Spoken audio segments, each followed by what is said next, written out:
நண்பா PKL season 12க்கான match pictures எல்லாத்தையுமே PKL official announce பண்ணிருக்காங்க. சோ ஓவராலா 2 மாசம் டோர்னமெண்ட் நடக்க போகுது. ஆகஸ்ட் 29ஆம் தேதி ஸ்டார்ட் ஆகி அக்டோபர் 29ஓட லீக் மேட்சஸ் எல்லாம் முடியுது. அதன் பிறகு பிளே ஆஃப்ஸ் நடக்கும். இந்த ஒரு டோர்னமெண்ட் வைசாக்ல ஸ்டார்ட் பண்ணி அப்புறம் ஜெய்ப்பூருக்கு போய் சென்னைக்கு டெல்லியில இந்த டோர்னமெண்டோட லீக் மேட்சஸ் எல்லாம் முடியுது. அண்ட் அதன் பிறகு பெங்களூர்ல பிளே ஆஃப் நடக்கிறதுக்கு வாய்ப்புகள் இருக்கு அப்படிங்கிற மாதிரி சோர்ஸ் கிடைச்சிருக்கு.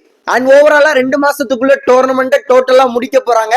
அண்ட் அது மட்டும் இல்லாம சென்னையில தமிழ் தலைவாஸ் டீமுக்கு 5 மேட்ச் இருக்கு. 5 மேட்சுமே டஃப்பான டீம்ஸ் கூட இருக்கு. அண்ட் அது மட்டும் இல்லாம முக்கியமான விஷயம், இந்த பிகேஎல் சீசன் 12ஓட இனாகுரல் மேட்ச் பாத்தீங்கன்னா நம்ம எல்லாருமே ப்ரெடிக்ட் பண்ண மாதிரி தமிழ் தலைவாஸ் டீமுக்கும் தெலுங்கு டைட்டன்ஸ் டீமுக்கும் தான் நடக்க போகுது. அதுக்காக இன்னைக்கு ப்ரோ கபடி பாத்தீங்கன்னா உங்களோட இன்ஸ்டாகிராம் சேனல்ல பவன் ஷெராவத்தையும் விஜய் மாலிக்கையும் இன்டர்வியூ எடுத்து லைவ் போட்டுட்டு இருக்காங்க. இப்போ கூட போயிட்டு இருக்குன்னு நினைக்கிறேன்.